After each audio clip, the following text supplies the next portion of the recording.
Sounds like it is straight from the motherfucking cassette. I hate when you get to a point in your career where people feel like they got you figured out. And I like people to press play on my stuff and still be surprised.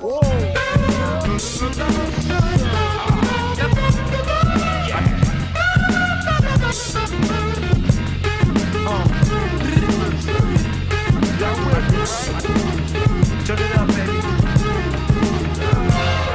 All the drugs necessary, yo.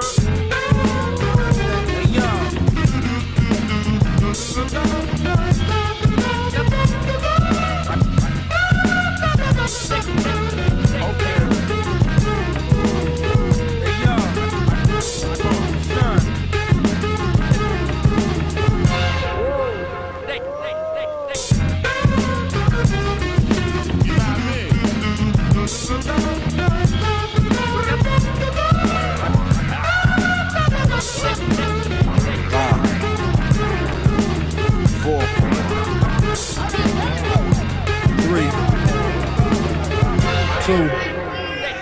One.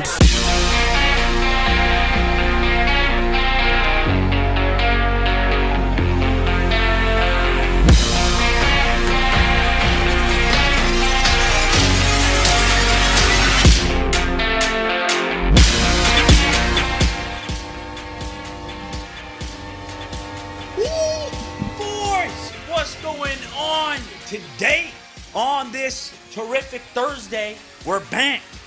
We're back once again, and there's actually breaking fucking news. So I don't know if I should just go into the show real quick or we go into the news. I suppose we'll just talk about the show real fast. But there's news from the Outlaws that we could talk about in just a little bit. Welcome to the show, everybody. Dustin with two T's here. What's going on this Thursday, this terrific Thursday, January 21st. In 2021, week 3 of the Dusttin Bowerman Show. Almost done with the week. It's Thursday, but the week is not just done yet, as there's breaking news. Max and Anthony today, apparently, according to Twitter and according to information known to us now through the Houston Outlaws tweet and through their announcement video, which was sick, by the way, I recommend you check it out. Houston Outlaws are re-signing Jake once again back to the Houston Outlaws, and he had a whole tweet longer about this, basically what happened, but we kind of predicted this coming. Jake even told us, pretty much live on show, I think over, 2 weeks ago, basically now, when we had him on, he was one of the first guests on the show, basically first day guest on the show.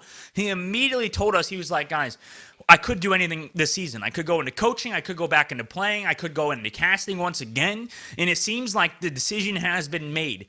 Jake is going back to playing for the Houston Outlaws, which is fucking sick. That was huge. That's huge news. We literally just learned about it, not even 5 minutes ago, basically. As the show was starting, we learned about Jake's decision to kind of go back into it, and he posted on Twitter. This is a little bit of his tweet longer. We can read it off for you. He tweeted, titled Back to Outlaws. A little over a year ago, I posted about retirement, and at that time, I had no idea what the future held. This wasn't a part of a master plan, but when the opportunity presented itself, I knew very quickly that it was one I didn't want to let pass me by. And then he goes on and on and on to say that he's excited and he's ready to take his next step in his career, and he's going back to playing, basically. But from what it seems is that in this situation, he's kind of like a player coach, right? Isn't that what we said? People were thinking that it's going to be like a player coach, one of these situations where he's on the bench and kind of helping people progress and helping the starters progress. Now, I don't know if that's entirely true. I think there's a pretty big chance he starts again. I mean, they have a pretty decent roster in terms of filling the gaps in general, but like with their roster, with Happy, with Dante, with Hydration on the roster, right? I mean, this whole roster is kind of centered more towards Dante and Happy, and at the same time, that's reliant on both of them being hit scan players. I think Dante is more of a hit scan player. Happy's more of a hit scan player. Hydration's a projectile player, but Hydration in the past hasn't really lived up to expectations when it comes to performing well, and especially being a leader on a team, considering, no offense to Hydration, but he's not really a leader on a team, right?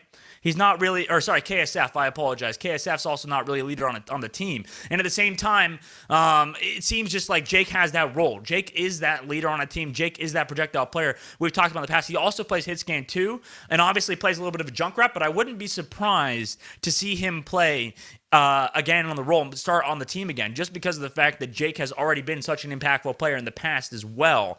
And when he's coming back into Houston Outlaws now, and I understand that this might be a little bit confusing to people, but at the same time, the Houston Outlaws really hasn't had the same results as they did, in the prior years when they had Jake, when they had him on the roster and ready to go. So to be honest with you, I'm excited. I think this is good news for the Houston Outlaws. I think this is good news for everybody a fan of the Outlaws. I mean, Jake is probably a lot of the reason that people were fans of Houston Outlaws in the first place. I mean, I can think of other players on the team. Dante's one of them, but Dante just came in, after he'd been traded from Shock in previous seasons. But there really hasn't been that person on Houston Outlaws, I guess, like Muma, that really were as popular and as big of a figure as Jake on the roster. So to have him back is not only huge for the fan base, but it's huge for the team as a whole. I think it can really add to their synergy and the cohesion on the team, basically, just because of the fact that I think Houston Outlaws will perform better with them on the roster. I'm excited for Houston Outlaws. I think this is pretty fucking sick. This is a cool move. And to be honest with you, I think this is a good move from Jake. I mean, at the same time, we're kind of losing, like we said, we talked about this in the past. It's kind of strange because we've seen Jake go from player to caster, now back to player. I don't think we've seen this much before besides in like the NFL booth, and we've seen it before in these kind of situations. But I don't think we've seen many like players go to casting, like full-time casters back to playing, besides maybe in like Dota and stuff like that. That's the only two games that I can think of, or the two things that I can think of where players have gone from player to caster back to player. And it seems like in other games, it seems like the people will go to casting to like coaching or whatever or something like that. Like never would people expect them to go back to playing. But Jake's been playing a lot of ranked, and I think people were surprised by the situation. I think he was probably looking at every potential opportunity, like casting, like coaching, like playing again. And it seems like, to be honest, this is the move that's going to get him not only the most money, but also the most self-satisfaction. So I'm happy for him. Jake's a friend of the show, and in general, I think he's a great guy. So I hope they do well. This was awesome news, though. This is cool that we got to kind of talk about this right as the show begins. I think this is the first time we've had this happen on our show, where we can talk about somebody being brought onto a roster as the show happens, and basically not breaking news, but talking about breaking news in this fashion. So I'm excited for Jake and excited for his future. But we can actually move on to the actual show now. I mean, this is awesome. I mean, there's some cool stuff about the Houston Outlaws that I think people are excited for in the future. And I hope they could do better this year than they have in previous years. Because to be honest, they've been letting Dante down this whole time. They've been letting our boy Dante down for too long. And it's time for them to start improving and start getting things forward, moving, and actually winning games. And maybe Jake can contribute to that winning roster. Okay, there's some more serious news today, boys. We have Max and Anthony here, by the way. What's going on, Max and Anthony? How are you guys doing? Madden Streamer has raged at his own kid. He raged his own kid after breaking his controller with his kid in his lap. Basically, in the situation, the streamer, I don't know if I should say his name. I guess we can. Bucker Z was sitting there on Twitch. He was streaming on Twitch with a very laggy camera, mind you, and he was playing the game, just relaxing or whatever. Not relaxing. He was very tense. And then I think his controller was fucking up on him. His scuffed controller was fucking up on him. So basically, with the kid in his lap, he threw the controller down on the table, smashed the controller, and then like was raging, like got up and he threw his kid on the bed, and then he immediately got back and started talking. He's like, guys, I gotta go. And then the kid started crying. The kid started being upset because obviously the kid was scared. His dad was upset. He was like, what the fuck's going on? And it was pretty hard to watch because what happened afterwards is that the father got up and yelled at the kid, like right in his face. Like, imagine this microphone as the kid. He fucking went like right here, and he's like started yelling. He's like, shut the fuck up, to the kid's face. And that's exactly what he said to the kid's face, like, end quote. And it was a little bit it was just hard to watch. I like, to be honest with you, like, I showed this to everybody in the show before we came on. I was like, have you guys seen this? And they were like, damn, that was just hard to watch. I mean, what was your guys' reaction, Max and Anthony, to that exact situation that happened? I mean, it was just strictly not a good situation to see happen, right? Yeah, that wasn't fun to watch, was it? It was a little rough. It was like a little baby, and he was just screaming the whole time, and that guy didn't care. He just mad about Madden. What was it that you found in his About Me page, Max? Oh, so in his Twitch About Me, here's a little sentence that will get you.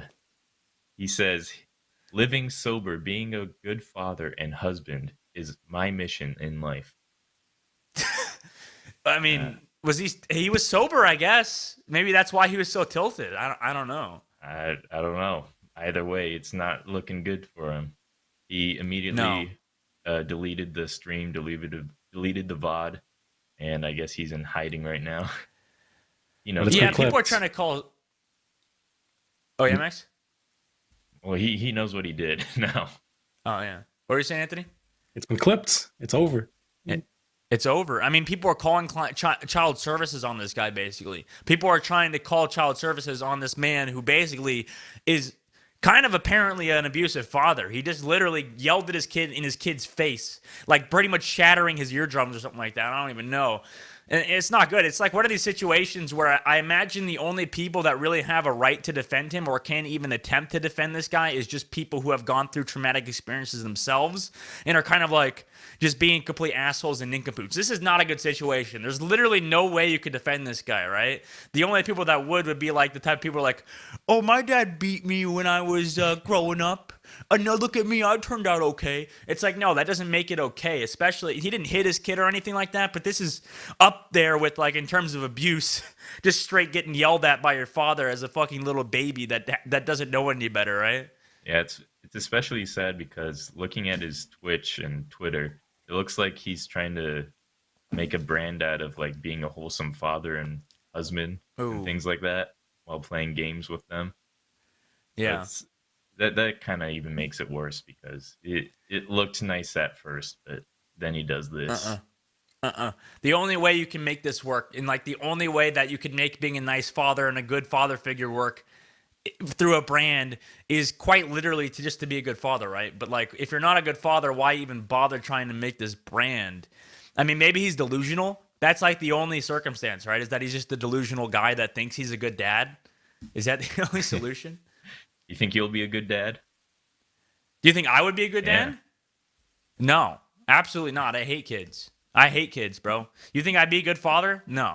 Nuh-uh. Do you think you'd be a good father, Max? No way. No way would I be a good father right now. I'm good to my dog, but not a kid. Are you good? I'm pretty good to my dog. I'm pretty fucking good to my dog. I take her for walks every day. I give her pets. I let her when she goes in the bed. I cuddle with her. She's a good puppy. She's a good dog. And I think I'm a decent owner. I trained her up. She only almost bit a kid once. But I've trained her since then. I've trained her. She didn't bite the kid. She was close. She was very. So what was happening is that my aunt came over with her kid. Her kid is like 5 or 6 years old, and her kid was my dog is pretty like sweet and pretty nice, but my dog, she's also very reserved. So we were outside and we were going to meet them because like obviously with COVID and stuff like that, we had social distancing and stuff like that or whatever. So like because my parents wanted to see their kid, so she comes over to go pet my dog, but she wasn't actually like going to pet her. You know what I'm saying? Like she was like kind of hesitant. She was like, I don't know, do I pet the dog? Do I not pet the dog or whatever? And that was kind of throwing Anna off my dog, where my dog was like, okay, this kid's acting fucking weird. Like, what's going on here? Why is the kid acting so hesitant? So it's like, it took so long. It took like 5 minutes before she went and tried to go pet my dog. And then my dog was like, "Rrr." And we're like, oh, what the fuck? We never seen that before. And we were like, okay, no, we can't have the situation. It's just like Anna gets too freaked out by people that just don't know what's going on, right? And I guess that kind of resulted in this awkward tension between the dog and the kid. Yeah, you definitely have to be confident around dogs and cats and stuff for them to be like that. But what do you think about like esports players? Like how in NFL there's like Tom Brady, who's like everyone knows he has like a family and he posts pictures about it. Oh yeah, he kisses his kid on the mouth. And can you ever see like, wait, what? Yeah, you didn't know that? No. No, I did Tom not Brady. know that. Yeah, there's a picture with Tom Brady and his son. I think he kissed his son on the mouth. Ooh. Like he gave him a full on smooch on the mouth, and people were like, "Tom Brady, what are you doing?" And I think it's kind of weird because have you never kissed your dad on the mouth before? Is that what you're saying? Have you, as a kid? I have not. No. What do you mean? Are you saying you have?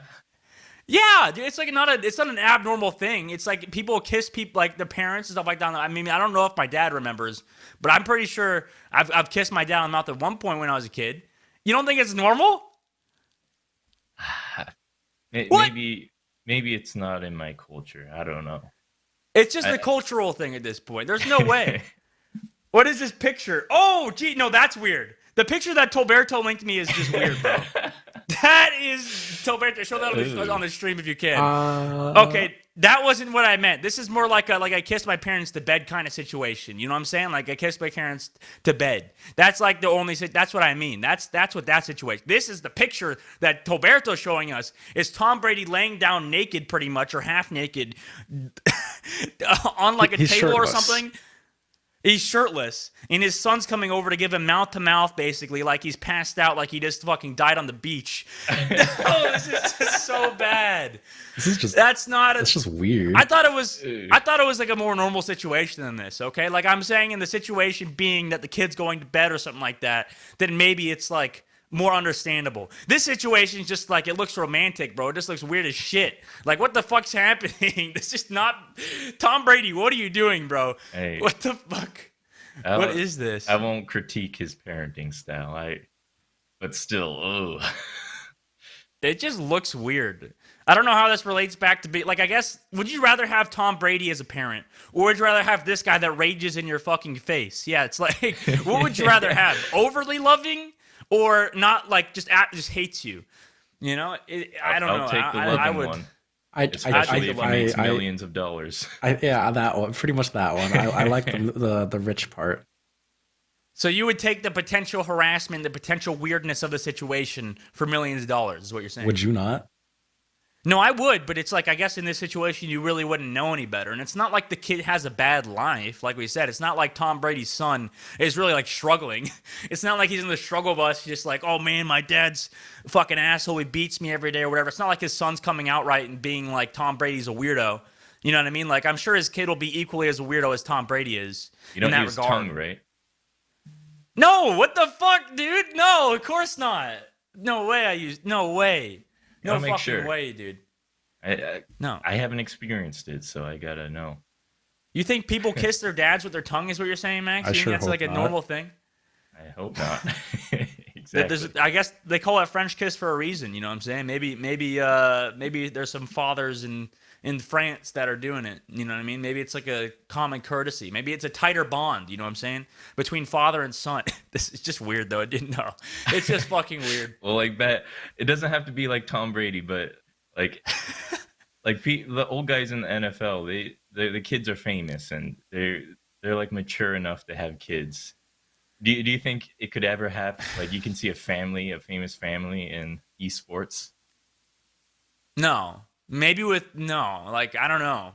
There's no way. I don't think there's anybody. I mean, maybe with like some weirdos in the scene, I could see that. But there's like, I don't think anything like this would necessarily happen. Like Tom Brady is an anomaly in himself. The fact that he would tweet this or post this picture online in itself is already like kind of an anomaly.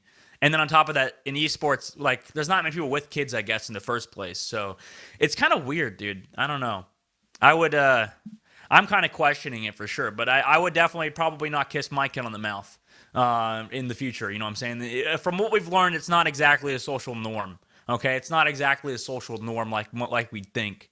But this guy's strange, bro. This Bucker Z guy, absolutely. I mean, like it's like in the situation. I think there's statistically proven that it's like. People first of all, kids need love, obviously, in that situation. Like if you have a kid, the kid needs to be loved and stuff by his parents and to have like a normal human functioning life.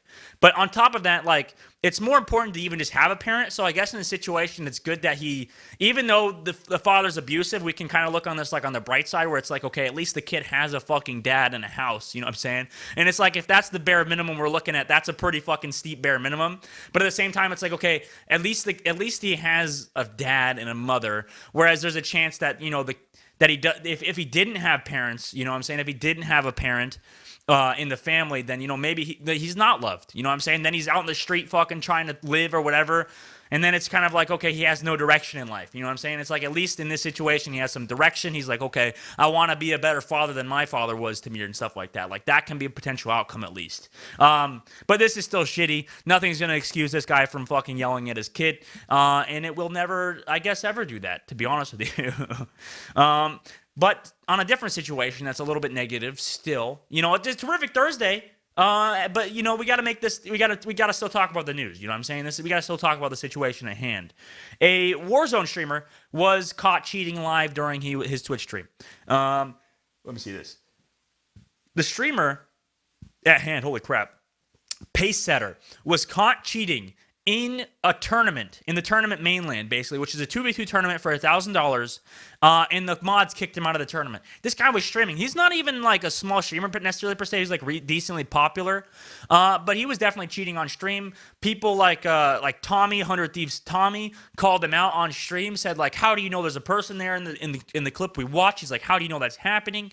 And there was no way. There was no possible way that this guy knew that there was somebody hiding behind this brick wall. That basically in the match was what happened, and he pretty much got kicked out of the tournament. And he hasn't been banned. I think he's been on record saying that, like, okay, there's no way. He's been seen on stream cheating multiple times, and he's like, no way Activision will ban him. And that's the thing, is I think Activision has a different path compared to a lot of different games, where it's like, okay, the game's free to play for first of all, and then second of all, they're like, okay, we're not really banning people. What happens is they don't ban people, they just send people to the Shadow Realm, basically. From what I've heard from my friend Aimbot Calvin, is that he said the reason he doesn't stream and he doesn't stream Call of Duty anymore is a big reason that Call of Duty is pretty much, their devs have just kind of been banning people with, like, not banning people with high stats, but people with really good stats, with like ungodly stats. They put them in like the Shadow Realm. They put them in like this blacklisted territory, basically, where these people that are cheaters are all in this lobby together, where it's just cheaters versus cheaters versus cheaters versus cheaters. And Calvin told me about it, basically, where they don't get banned. They just get put in these lobbies where you're playing against people that are basically cheating, and you have no chance at actually winning the game if you're a legit person. And basically, that's what Activision Blizzard does, is they kind of put people in these blacklisted servers that are just never seen again. And in this situation, it might be what happens to him, but the thing is, Pacesetter can still play in tournaments, right? I think, Anthony, you did some of the research on this. I mean, like, for the most part, it doesn't seem like Pacesetter will be coming back. And it seems like in this situation, he's been, obviously by the community, just outs, right? I mean, he was banned for the one tournament. Who knows? I mean, he should definitely be banned for, like, pretty much all of them. He's very clearly walling. He was shooting through a concrete wall at someone and got the kills. Like, there's literally no way to see he's there. He'd be running towards them at, like, he'd be running, like, outside the zone. Yeah. And just chasing for like a minute straight without checking like left to right, anything, like rooftops, windows, nothing. He'd just like look off screen while he's running towards them, and he'd find someone after running a minute straight, and it's like, huh, how do you know? So he's clearly a cheater. Action needs to be taken. Activision needs to do 100%. Literally anything. You expect Activision to do something here, Anthony? I mean, what's wrong with you? I mean, yes, but, you know, how dare you? Also, no. They haven't exactly done anything before. No, exactly, you're right. They haven't done anything before, and that's why people are upset, right? Like, people have been saying that, like, Activision has never done anything versus these cheaters in Warzone. And it seems like on our show, by the way, we talk about cheaters pretty much, like, every other day now. There's just too many cheaters. There's so many fucking cheaters in gaming, dude. You're right. There's no way. In this situation, though, I think it's weird because this guy was actually streaming on Twitch, and there's been situations in the past, specifically with Warzone, and it seems like Rainbow Six and Warzone are kind of these two games where, like, we talked about this yesterday, and it's interesting because there's also a lot of bots reporting on our last video. I looked at our last video's comments for the Rainbow Six Bitcoin video, and there was a bunch of comments saying, buy our Bitcoin, and stuff like that, and I'm like, what the fuck is this? What the hell is Telegram? What are you guys talking about over here? And there's in the comment section talking about how, you know, like they're like, oh, I made so much money off of this. And I'm like, bro, what the fuck? We put Bitcoin in the title and immediately attracted all the bots that go to the Bitcoin titles, I guess, immediately. And in this situation, it's kind of like, okay, Rainbow Six players and then like Warzone players are kind of like, it's that handshake meme, you know what I'm saying? It's like that handshake meme where it's like, okay, we're both on the same side here. Because in every Reddit comment I've seen, every Reddit that about Rainbow Six cheaters, they're like, Rainbow Six and cheaters is like in tandem. Like, that's the thing that everybody's like, oh, you're cheating? Oh, I'm cheating too, bro. What's up, man? I'm a cheater. What's going on? Let's have a good cheat off, basically. And that's how rampant it is there. And it's the same thing in Warzone, where it's like, okay, there's a lobby. Every lobby has a cheater in it, and it's so rampant and so bad with stream sniping, with that kind of stuff that, like, I don't even know how streamers like like Nick Merckx does it and stuff like that, and how much these guys actually can deal with all these cheaters in Warzone. Because right now it seems like Warzone is having a pandemic of cheaters to like a massive degree that they just seemingly aren't fixing. And Activision will never, probably ever fix it, considering they make so much money off Warzone. And it's like, what's the reason? Why should they fix it if they're not even really getting any punishment? People are still buying their game. It's still one of the most popular games in the world. What do you need to do, right? What do you need to do to actually fix these cheaters if you're Activision, if you don't really need to, right? I mean, it ruins the enjoyment of the game, and if it has a reputation for cheaters, you're not going to get anyone new. Oh, yeah. You're right. You're right. I mean, you won't get any new players, but at the same time, it's like they're still making the money, so people are still playing, and, you know, it's a free game, you know? Remember, it's Activision. You got to get the DLC money. Oh, yeah. You got to get the skins. If you don't have a player base, you're not going to get the DLC map I think that for happened, $20. That happened in the past where one of their DLC guns, Max, actually had, like, extra damage or something like that. Like, it actually had, like, extra damage or extra fire rate or something like that. I think if we looked it up, we could actually find the information, but I'm pretty sure they actually have done that on accident before, where they actually made it pay to win. Was it accident? It might have not been. You know, it might have been, they're like, hey, let's just try this out and see what happens. And then, boom, everybody's like, what the fuck's this gun? What the hell? It gives us extra damage. It makes it pay to win. Did they nerf it afterwards? I think they did. I think they reverted the change. I think it was a bug. I think, to be fair, it was a bug that they didn't mean to put in the game. And, you know, in this situation, that's probably the case. But, I mean, fuck it. Maybe they tried. Maybe they actually tried buffing it or whatever with this DLC. I feel like that's like the situation for a lot of games, though, is that they try to add something new that's, like, paid, and it turns out to be super, super good. And if you don't use that, then you're pretty much losing. Yeah. And it has to be nerfed or else the game is unplayable. And to get that, you have to pay for it. Speaking of unplayable games, we'll go to the topic 6 that we had to cover later on, Max, because EA is another company that is known for being, like, you know, the devil. Pretty much is like, there's like one of the top Reddit posts of all time is like talking about how EA is literally like so bad, like really, really bad as a company, like probably the worst company in the entire known universe, because of what they've done with with Star Wars Battlefront and stuff like that. So many people were mad about the loot boxes and shit like that they got into a huge fit. And EA is actually reducing the amount of teams in in the FIFA World Cup, in the E-Club World Cup series. They're basically reducing the amount of people that are playing in the FIFA World Cup Championship series from 28 to 14. And we talked about this, Max. Me and you talked about this before it started.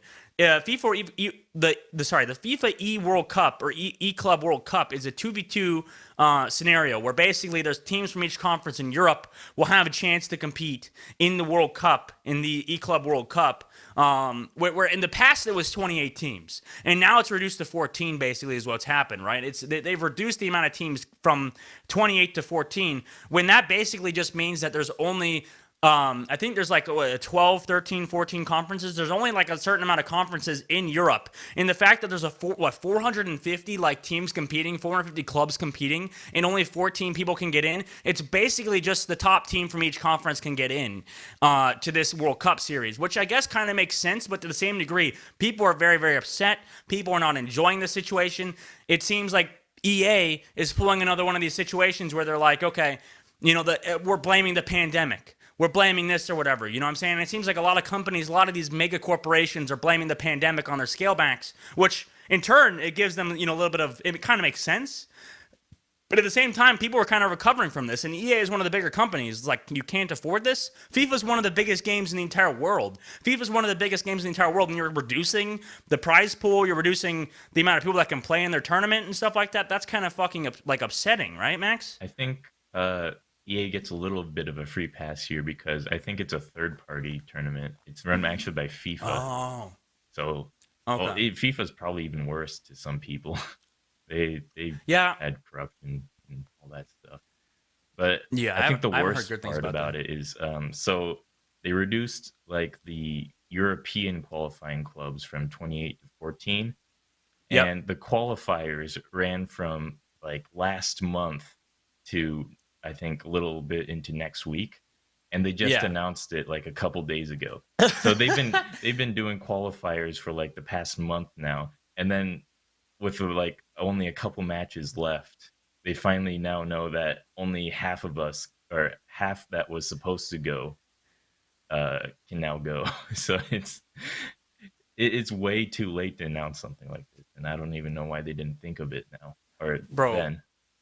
Bro, imagine just being like one of those players that's playing in these month-long tournaments, and then like they're like, okay, I have a chance to qualify here. I'm like second place in my conference. I can qualify. Everything's looking good.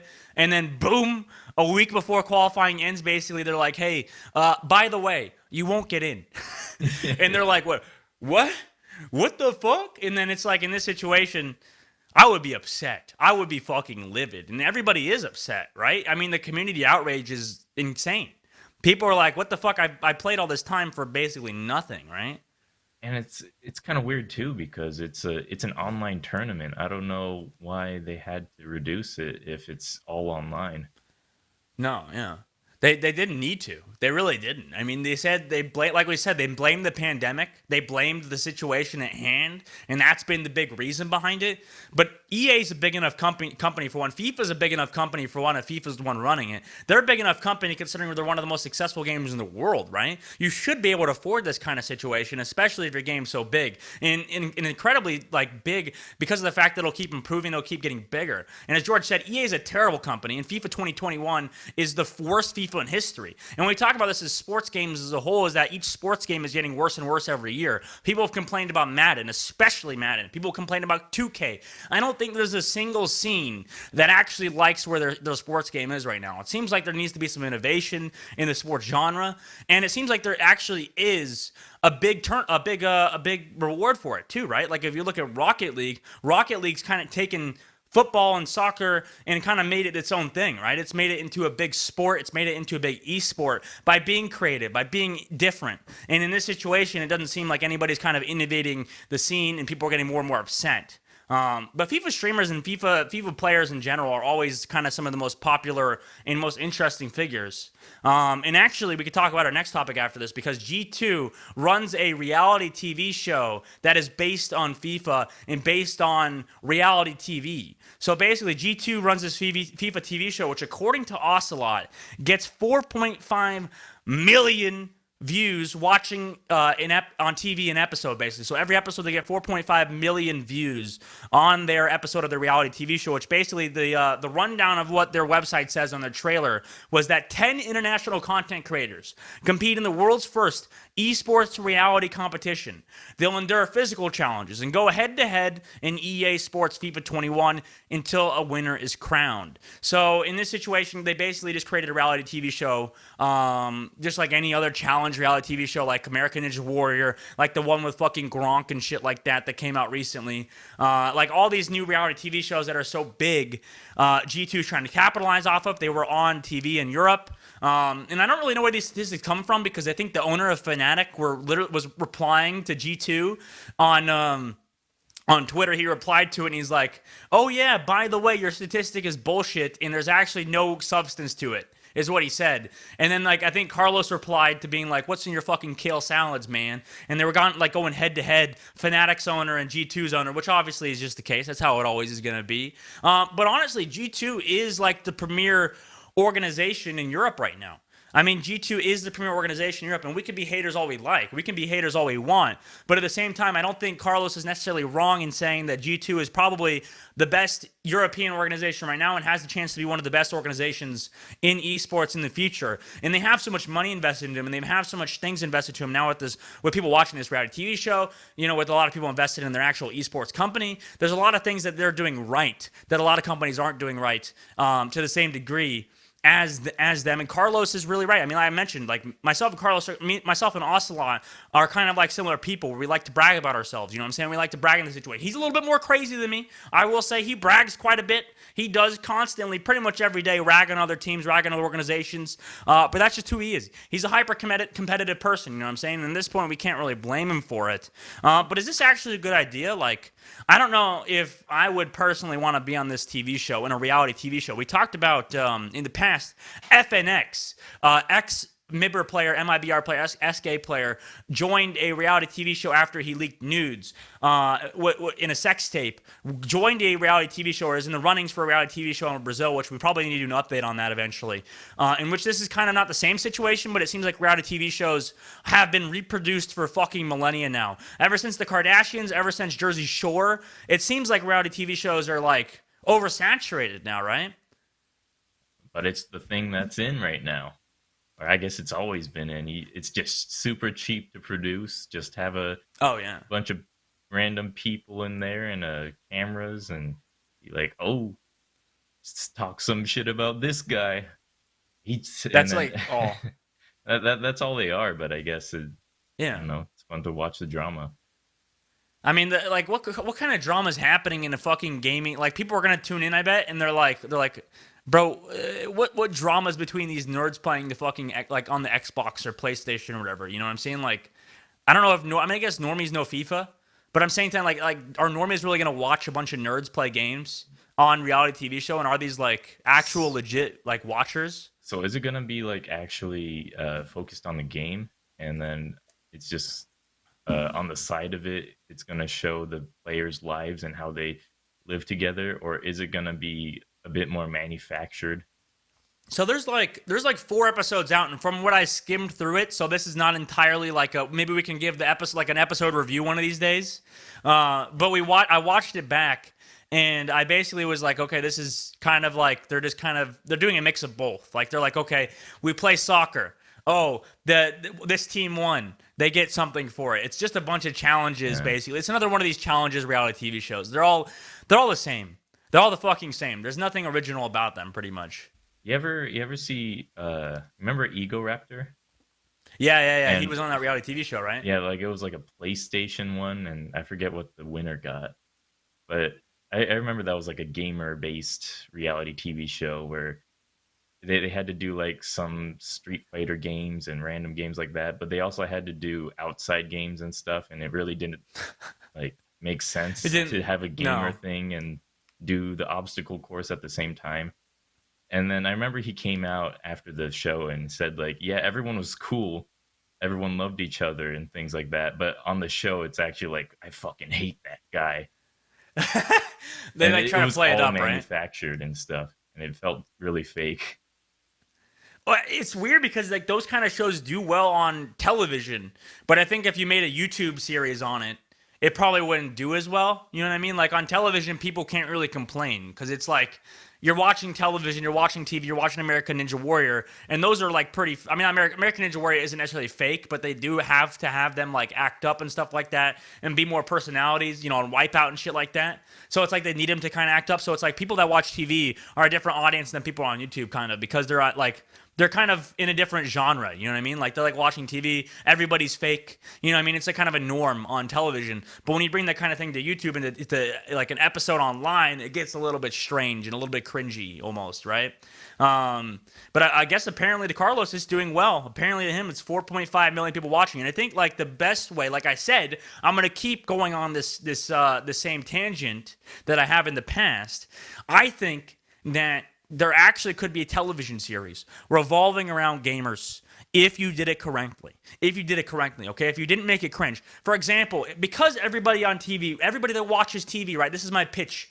Everybody on TV that watches TV and stuff like that, they're like, okay, I don't want to watch a bunch of these skinny nerds play fucking sports and do this thing that's incredibly unathletic. You know what I'm saying? It's like, oh man, they're like trying to be so serious, and they're just a bunch of like skinny nerds that look like El Goblino XQC. You know what I'm saying? It's like, why do I want to watch this if they're just not even athletic? But I think the situation that you could put them in is put them in a dangerous situation where the theory is that they could potentially die. You know what I mean? Where they could potentially die in the Amazonian forest. I've already gone over this before. If you bring them all over there and you try to have them create like a whole civilization, make their own little Minecraft realm in fucking goddamn like South Africa or something like that, or like Madagascar, you know what I mean? That would, or the Amazonian rainforest, like this could be a fucking brilliant idea. This could be a huge idea, right? I mean, like, would you spend millions of dollars bringing XQC and a few others to some, like, forest in the Amazonians to actually create this Minecraft IRL situation? I think it would do absolutely huge on television. Do you guys agree? Yeah. I mean, I'll be honest. I would even watch this G2 thing. Well, watch it. It's already out. You should watch it then. Oh, I'll watch yeah, it. There's 4 episodes. Watch a bunch of FIFA nerds play. Then, I mean, even though it's gonna be fake, that's what I want to watch, right? Well, that's the thing is that I guess like they got actors. It seems like in this situation, because I was watching it back and I was like, none of these people are really out of shape. I was like, they're all pretty like fit, like normies. You know what I mean? So it's not like they're actually necessarily good at FIFA. It seems. It just seems like it's just like randoms playing FIFA almost, right? Maybe they have controller. Do they have the hand cams? Can we prove it's them playing and not just actors? They probably could have done that too. They actually could have. The transitions and stuff were pretty good of it, but I think the show itself is a little bit underwhelming to me personally. I mean, Max and I can do a watch party, give you guys our reviews maybe. But yeah, I think IRL Minecraft Survival would be huge. I think you're right, Gaming Mammoth. I think it would be a fucking fantastic IRL idea. Minecraft, that would be funny. Yes, that's what I'm saying. That's what I'm fucking saying, bro. They need to make it happen. I will make it happen. I need to get millions of dollars invested. Maybe I don't even think the show would cost that much. The show probably would only cost maybe a couple $100,000 maybe to run, and then like you could actually publish it on television and stuff like that, or like on a YouTube series. Dusttin Bowerman Show presents Minecraft IRL. Listen, we'll make it a thing. I will reach out to people. Actually, I already presented the idea to Mad. I already did reach out to Mad and gave him the idea. So if he ever wants to do it, he can. Now, I don't know if Mad running this would be a good idea because his channel is literally full of memes to like a near dangerous degree. But listen, I think IRL Minecraft with streamers, nobody leak the idea, okay? If you hear about this right now, nobody leak it, okay? This is my idea alone. Don't give this to fucking anybody because I'm going to make this shit happen in the next 10, 20 years, you know what I'm saying? Just give me some time and I'll make it happen, you know what I'm saying? Is it going to be relevant still? Minecraft will always be relevant. Come on now. Are you serious? You don't think Minecraft will be relevant in 10 years from now? 5 years ago, it wasn't relevant. Yeah, no, you're... I think it would be big. Anthony. There's always going to be a big survival game. I'm always waiting for this game to finally fall. What, Minecraft?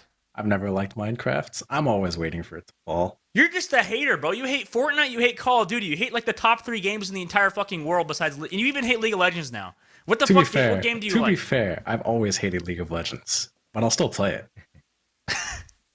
I don't understand. You hate the most popular games in the world. What's the point? That's because they suck.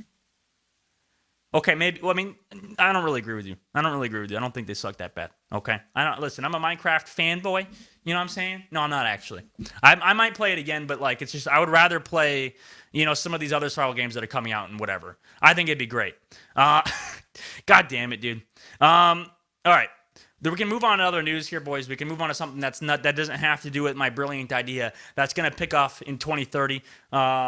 I think Twizzt, from what I'm hearing, is in talks with FaZe Clan. Twizzt was recently, for those of you who don't know, stepped down from Team Liquid. He's left Team Liquid, basically. The whole situation happened nearly like a couple weeks ago. I think pretty much a couple weeks ago, he kind of left Team Liquid. Now Fallen has joined Team Liquid to replace him. And it seems like Twizzt is going on to a different situation.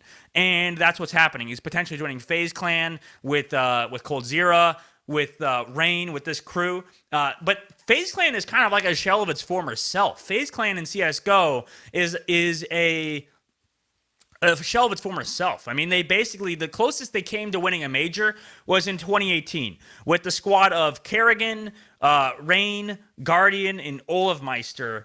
And then wait, who did I miss?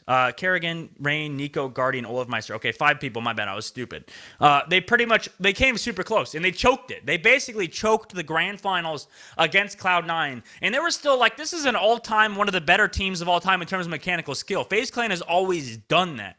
FaZe Clan has always put the most mechanically skilled players into a squad for Counter-Strike for the past, I don't know, maybe 5 years now, 6-7 years now.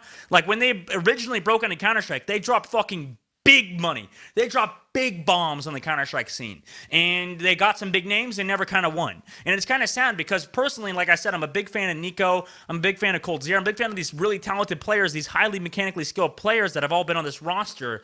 Yet the roster itself has never done that much. And it seems like they haven't done much since Kerrigan. And people are saying that FaZe Clan's biggest problem is the fact they never had like a real IGL. that actually could frag. And people are saying that since Kerrigan's left, it's kind of been a downhill like drive. And I think Mousesports are having a kind of similar problem with Kerrigan, where they get to the hump, and that seems like where Kerrigan will take you. They'll kind of get you to the spot where you need to be, but they'll never win the championship, basically. And that's kind of unfortunate for Kerrigan, because he's been such a talented and might even be a Hall of Fame player in Counter-Strike in terms of his accomplishments and what he's done in the past. But it seems like Kerrigan's kind of in the Hall of Great, where he's never really been able to go to that next level. And it seems like FaZe are kind of moving on from everybody, because now they only have Rain left, and it's pretty much that's the original roster that played against Cloud9 in those grand finals in the major years ago. And it doesn't seem like FaZe Clan is going to head any specific trajectory, because if Team Liquid are willing to move on from Twizzt, it's like, where's that really leaving you? Because Team Liquid's always been one to really favor mechanically skilled NA players anyways, and the fact that they're moving on from him to Fallen's kind of big news, and the fact that Twizzt is potentially joining FaZe Clan is also big. But unfortunately for Twizzt, he's never even been in the top 20. He's never been in the top 20 HLTV players, which we talked about the other day. He's never been in the HLTV top 20, although he probably had a chance to be. He was really good like a couple years ago, especially in the past, but it doesn't seem like he's in a situation, at least if he joins FaZe Clan, to win a major. I don't think that FaZe will ever win a major. I think this is not even that hot of a take, to be honest with you. I love FaZe. I'm a big fan of the Counter-Strike team. I'm a big FaZe Clan fan in general, but to be honest with you guys, I don't think FaZe Clan will ever win a major in Counter-Strike. And with their approach, it doesn't seem like they have a very long-term approach. It seems like they just kind of hire the best guns available. It's kind of the situation. Like, they've hired Olafmeister, they brought on Nico, they brought on Guardian, they brought on Coldzera, but it seems like they kind of bring all these players on past their prime. I guess besides Nico is kind of the exception, but they kind of bring in these players past their prime, in which that they don't actually perform as well, or the team doesn't have set strategies, like we said, that they're missing Kerrigan and stuff like that. Because if Twizzt doesn't come in and be an IGL for this team, it doesn't seem like the team itself is actually going to perform that well, to be honest with you. And it kind of sucks, like I said, because I'm a FaZe Clan fan, but I don't think they'll ever win a major. And that's kind of the unfortunate situation for FaZe as a whole. But because they're always willing to spend money. They'll always be willing to spend money, but they'll never be able to win that chip. And, that's kind of the story with FaZe Clan. That's kind of how it is. They're just never as successful as some of these organizations like Astralis and etc. All right, let's move on, guys, to our last topic of the day here. Okay, Ninja and his team have lost to Down Bad in the WSOE Qualifiers. And I only brought this up mainly because it wasn't really relevant, but I kind of brought it up, and we brought it up because of this here book, okay? Because of this here book. And I don't know why I keep advertising it on our stream. There's no real reason behind it, besides the fact that I use it as my mouse pad. And the book is full of pretty much obvious content, is what it seems. There's really nothing useful in there. Tyler Blevins. But at the same time, he's kind of been this interesting figure that's been around for a while. And the WSOE online qualifier for the tournament that he's trying to be in has a 10K prize pool with bounties that increase it up to $15,000 prize pool. And I don't know. I think it's interesting because the situation, it's kind of enabled players to contribute and fans to contribute money, prize pools, like battle passes, like other stuff. Do you think this is a good situation? Do you think that organizations and companies should be relying on these people to be basically giving money to their tournament to actually increase the prize pool? Do you think that these companies should be just, supporting the whole prize pool and saying, we don't want the community to help support it? Should we just entirely rely on one, or do you think that the social prize pools and stuff like that are a good idea? It's worked well with Dota, hasn't it? Yeah, it has. I don't see if it works, just keep doing it. How did they fund it in Dota? Actually, I don't know enough about that. They have a battle pass basically, and they have rewards that you get and skins and stuff like that. So for all the stuff that you buy through the store and stuff like that, I think it supports the prize pool during a certain amount of time. Like a certain percentage of that money goes to the prize pool of TI, and that's the kind of situation that they go through. And then it adds up over the course of the year to millions and millions of dollars. So this is kind of a little bit of a different situation where it's directly supporting them, and you don't really get that much, I guess. And that, I think in the beginning of Overwatch, they also did that as well. They also had things like weekly Gosu weeklies and stuff like that where they contributed to the prize pools. But I think in Valorant, it's you don't really get much. You don't get any skins and stuff like that. It's just people kind of supporting the community, basically.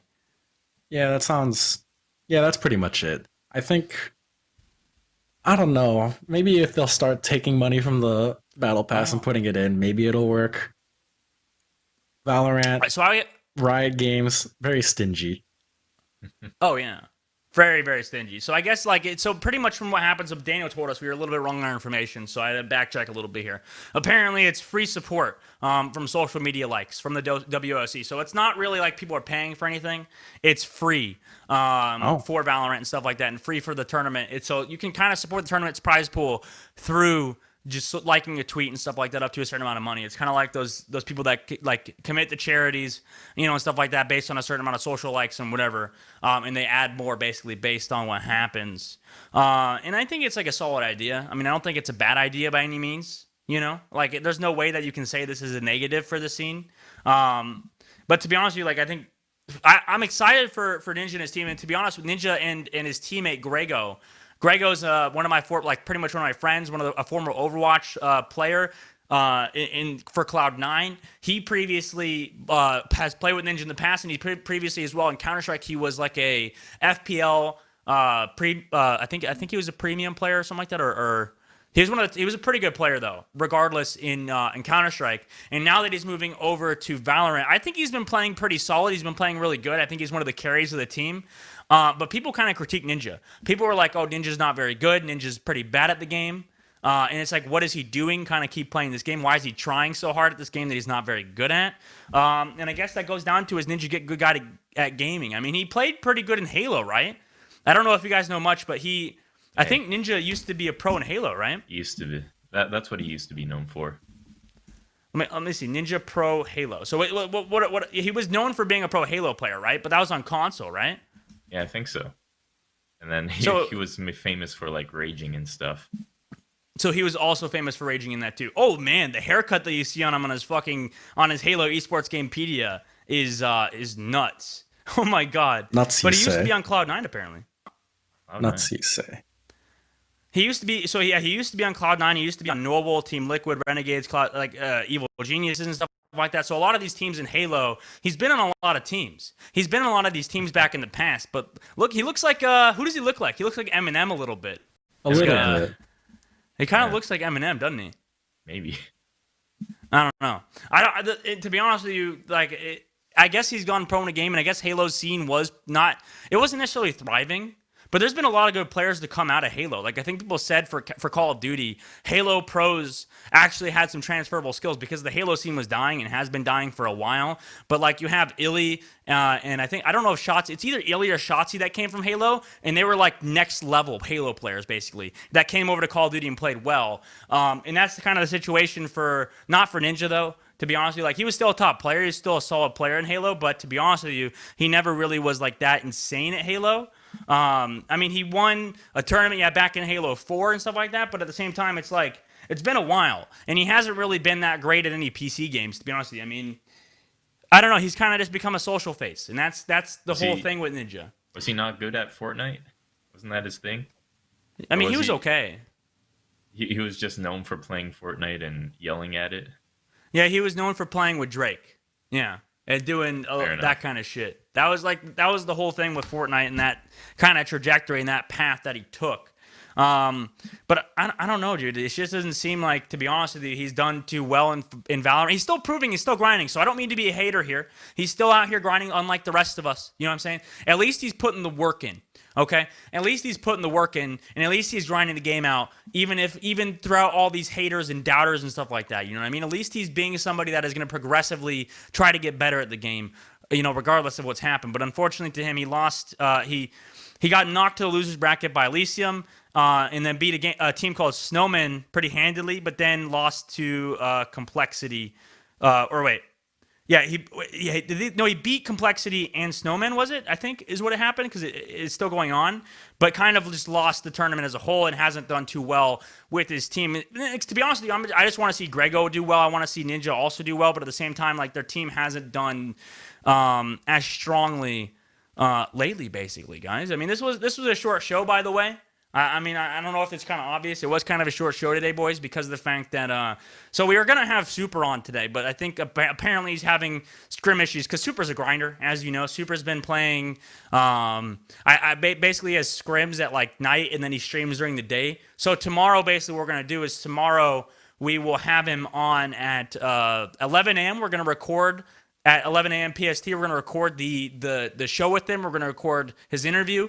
And then tomorrow we also have Samito on the show, which will be on later. So basically what happens is we'll have the show as usual. We'll have Samito interviewed, and then we'll have Super's interview directly after Samito's interview. And then that'll be the end of the show. And apparently Daniel has a voicemail call in for us. So Daniel, the voice of God, what's going on? Do you have it ready for us? We're going to test this out because we're going to do voicemails tomorrow. So this is entirely a test. So if this fucks up terribly, that's on us. That's on us, and we'll fix it before tomorrow. It's on Dustin specifically. Why is it not? Okay, yes, I'm the captain. Okay, I'm the fall guy for this, I Correct. guess. I'm not even the captain of the ship. I'm just literally the fall guy in the situation. If it goes wrong, if this absolutely hits the trash can, then we'll be fucked up. And for those of you who don't know, we do have a voicemail call line in the description. If I could pull up the exact number, then it would also be used. There we go. It's pulled up by Daniel here. Basically, this is something that we use every day now. If you want to call in and ask us questions, the call line is 443-877-9487. You call that up, you leave a voicemail. You have a big potential to be on the show and be on the live channel if you would like your voice to be on. I know a lot of people don't like that, but some people do. I would call it in. I tried calling into a couple live shows in my time. I've never actually been on a live show, though. I never got through any of those call lines. But tomorrow we'll take some calls as well for Matthew and for Samito. So we'll try that out tomorrow too. Tomorrow morning we'll announce it. So it's kind of like a test today. You know what I'm saying? It's kind of like a test. But we're still waiting for Daniel to figure it out. When are you going to start using your other hand when you move around? There's a table right here. What am I supposed to do? Just get it above the table. I can stand up. Here, I'll just stand up then. I'll stand up for the rest of the show. I can move both my arms. I can do that too. All right. This is a standing stream now. Oh, yeah. I can talk with my arms out wide. What's going on, man? What's going on? This light don't look right. This light don't look right at all. We're a standing show now. It kind of looks like the laptop's blocking, you know what? You know what I'm saying? So it's like our show is now a standing show, I guess. But still, this table... Ow, fuck! Bro, I just hit my hand on the table and it hurt. That hurt pretty bad. I'm not going to lie. I'm kind of a bitch. I don't know, that's why you don't use that hand. No, this is why you don't use your left hand, boys. This is why you use righty only. All right, Daniel's here apparently. Daniel, what's going on? What's the voicemail? We'll see if we can answer it. All right, we're gonna give this a shot. I'm gonna try playing it through multiple different. We use a Discord to do our normal calls, just so everybody's aware. I'm gonna try playing this through. You should be able to hear it at least on stream. They might not be able to hear it, but I'll let them know when it ends either way. We'll see how this goes. Callers in from Tony from Massachusetts has a comment about the knickknacks that are on the desk, and a comment to Anthony about Minecraft. So it would be pretty exciting. All right. Hey, I'm Tony. What's going on, Tony? Calling from Massachusetts to the Dusttin Bowerman Show. I just want to say, Rip, Tony. I'm real curious about, Is the playing? I can't hear it. Oh, no.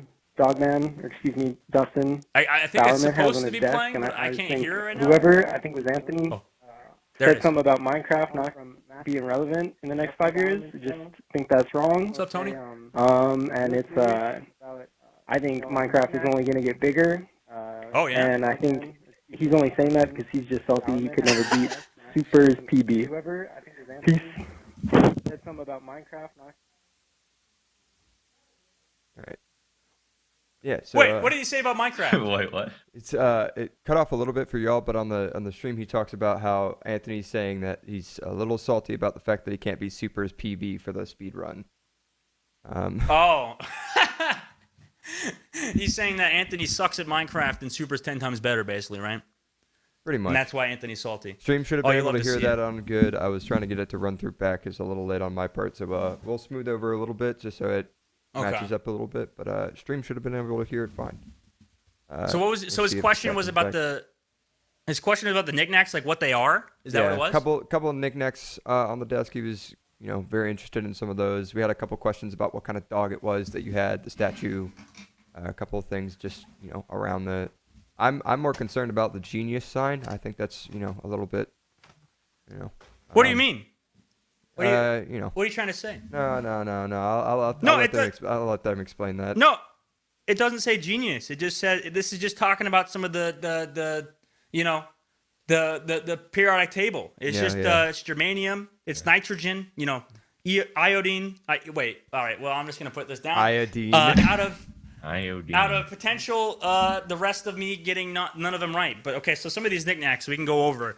This is a Scooby-Doo pomp animation statue. This was actually given to me by my dad, and it's incredibly beat up. It's literally disgusting. It doesn't even look good. It's like, look at the top. It's like broken.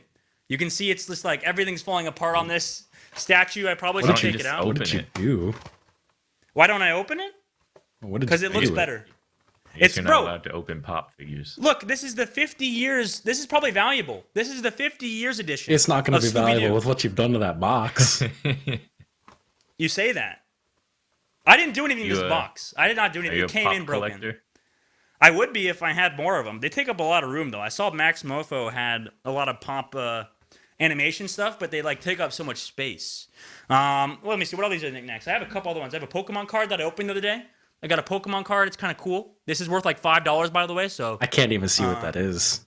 It's a Buzzwole. You can't really see it from here, but it's shiny. That's all that matters. It's a Buzzwole. Yes, whatever obviously. happened to the Hot Wheels? I have one right here. Oh, you want to open those today?